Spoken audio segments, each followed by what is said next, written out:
You're listening to the AfricaMusicLaw.com show, Africa's premier entertainment law show empowering the African artist.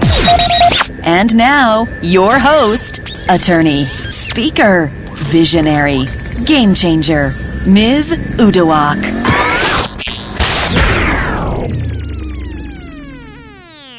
Hey AML people, it's your one and only certified game changer, Miss Uduak. Welcome to the 51st episode of the AfricaMusicLaw.com show. We're going to do things a little bit differently. I'm actually speaking to you guys directly from the National Bar Association's 90th annual convention held in Los Angeles at the Westin Bonaventure Hotel.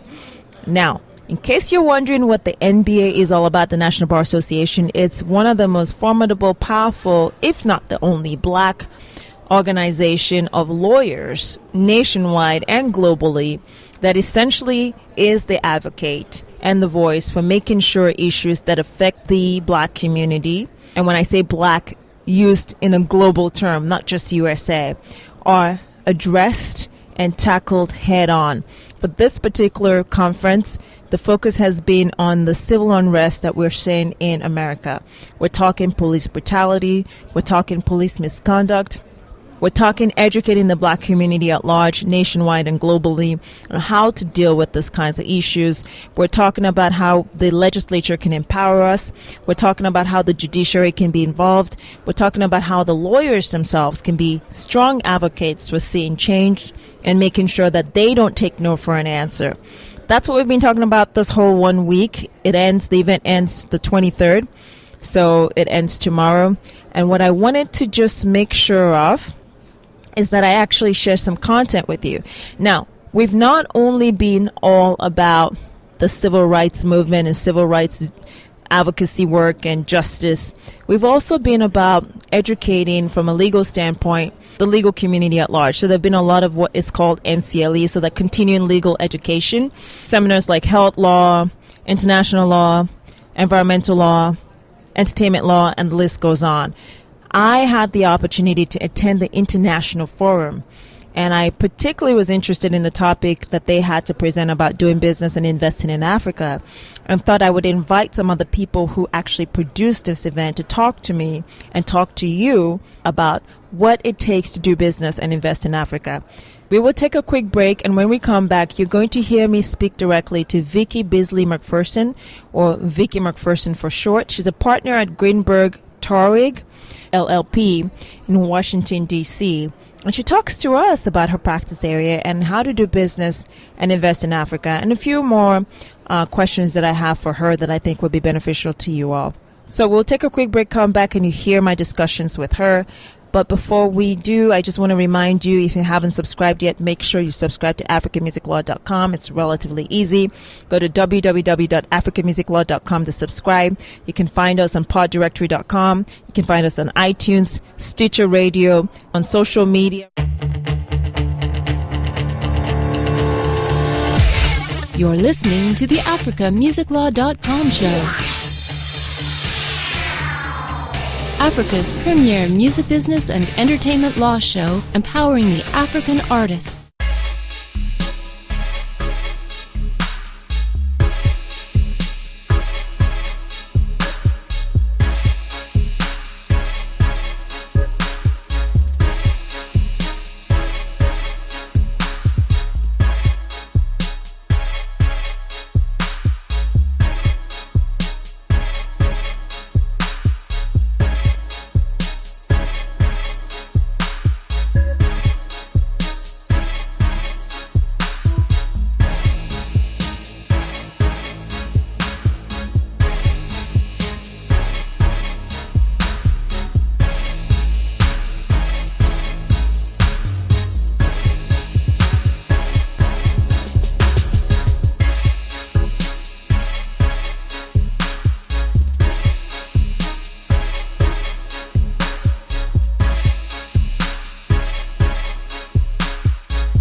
Welcome back, everyone, to the AfricaMusicLaw.com show. I'm here with Vicky McPherson. She's all about Africa, and we're all about Africa. Vicky, introduce yourself more to my audience. How are you? I'm doing well. Thank you for the opportunity to address your audience. As you said, I am here at the convention in my capacity as the co-chair of the International Partnership Committee, and we are just so pleased to have welcomed a robust and energetic delegation from South Africa during our 90th convention. It's been a great exchange of ideas, and we're looking forward to developing an even deeper relationship, which we've been able to foster with the South African Black Lawyers Association over a number of years. Okay. I'll get into that, but first of all, just for a quick background, tell people what you do specifically at your law firm and how long you've been practicing law. Sure. I am at Greenbrook Traurig, based in Washington, D.C. My practice is primarily project finance and mergers and acquisitions. I've been practicing since '99, and just so thrilled that I have pretty much been able to come full circle. I was an exchange student in South Africa during law school and wanted to focus on Africa then, but there were very few U.S. law firms that were interested and saw value in practicing in South Africa. So it took some time, but now everyone is awakened, and I'm able to focus more on Africa in my daily practice. It's not an exclusive practice quite yet, but we're trying to get there. What is your interest in Africa? Because I had the opportunity to attend a forum that you co-produced along with your team. Why are you so into Africa, like the way you are? Well, the sun has touched my skin as well, so there's that personal connection. But really, just from the first time I visited the continent, I was so struck by, the fact that this was, I went to South Africa initially, the fact that this was an entire country that, was governed. Some would say back then in name only, but certainly the ability to govern and have control over your own destiny as a people was something that was appealing to me. And, the other thing is commercially, there's lots of opportunity. So, And you're a businesswoman. I'm a businesswoman. So, to be able to work across the table with someone who looks like me more often than not is an incredible opportunity, and to be able to bring value to both of us is not something you get to do often, working only on stateside matters. So that's, one thing. And then many of the projects that I'm able to work on have a significant social impact. And you also, from a commercial law perspective, don't always get to have that feeling that what you're doing matters. Sometimes working on a deal to just allow another company to buy another widget-making company doesn't give you the same satisfaction as helping a company or a government open up a hospital that they otherwise wouldn't have been able to do without your assistance from a legal perspective in protecting and being able to shift risk. Okay, so let's go back to you being co-chair on the International Committee. I'm not saying the International Partnership Committee. Very specifically, what was your vision or your team's vision for this year? And with the forum that I got the chance to attend, what were you trying to accomplish with it? Share with our audience, please. Sure. So this year, Greenbrook Traurig co-sponsored the International Law Forum here during the convention. It was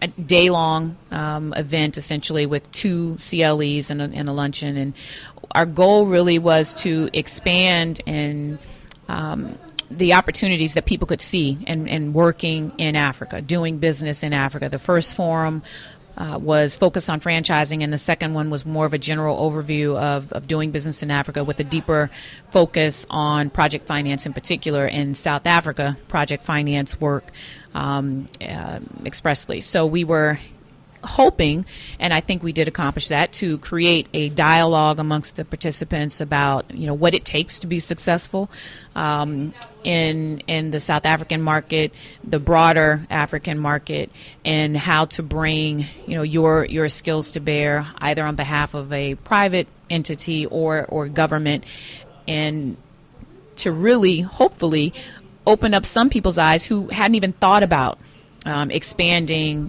their business beyond the U.S. borders, and to potentially help them expand their clients' eyes as well. Because I think one of the things that as lawyers we don't do enough of, successful lawyers do it all the time, but not a lot of us think about opportunities for our clients. And the Africa market is a huge opportunity for our clients who may not be thinking about it in the initial instance because they don't know where to start. And so we were trying to give people at this forum a starting point. Okay, 2 final questions, one of which is, for our audience listening, distill for us some key points on what to look for when trying to invest in Africa. Well, the investment in Africa, whether you're looking on behalf of your client or on a personal level, requires diligence just like you would here in the U.S. So the first thing is diligence, and I think the second thing is realizing that you cannot get it done from the U.S. You have got to get on a plane. You have got to get on the plane more than once in order to really find a project or an investment that is right for you, and not to get out there too soon, because sometimes people think, well, there's lots of opportunity, it's my time to seek it out, and sometimes they go too early and do it the wrong way, and the door is closed. So the first thing is again to really understand that there's opportunity there, but do your diligence, and then to plan to take the time to develop the opportunities if it takes more time than you're used to. Okay, final question. We're at the 90th annual NBA convention. A lot of the talks have been on equality, racial injustice, and having black lawyers become true social engineers for the community, and to end this ridiculous police brutality where even lawyers are affected despite the fact that we are advocates. What is your overall sense and thought about the convention's theme and what you have to add to our audience listening? Right. Well, I believe in service. That's why I'm a member of the NBA. I actually after a few years of practicing at a major law firm in Washington, D.C., took a break and went to a nonprofit and focused specifically on election law, because I thought it was such an important issue. And so when I rejoined corporate America, I kept that interest up. And so I volunteered every election cycle to help people protect their rights at the polls. And in fact, one of the other hats I wear in the NBA is co-chair of the Election Protection Committee. And that's to ensure that NBA lawyers are working locally to make sure that access to the polls on Election Day and even prior to Election Day, that procedures are in place that won't frustrate the ability of our community to vote in particular. So, service is an important component of being a lawyer as far as I'm concerned. And this is just one way that I'm giving back. And to be a part of the NBA, you accept that challenge and you try to encourage others to pick up that mantle as well. Thank you so much, Vicky McPherson, for your time, and it was very good to have you on the African Music Law Show. Thank you so much for the opportunity to address your audience.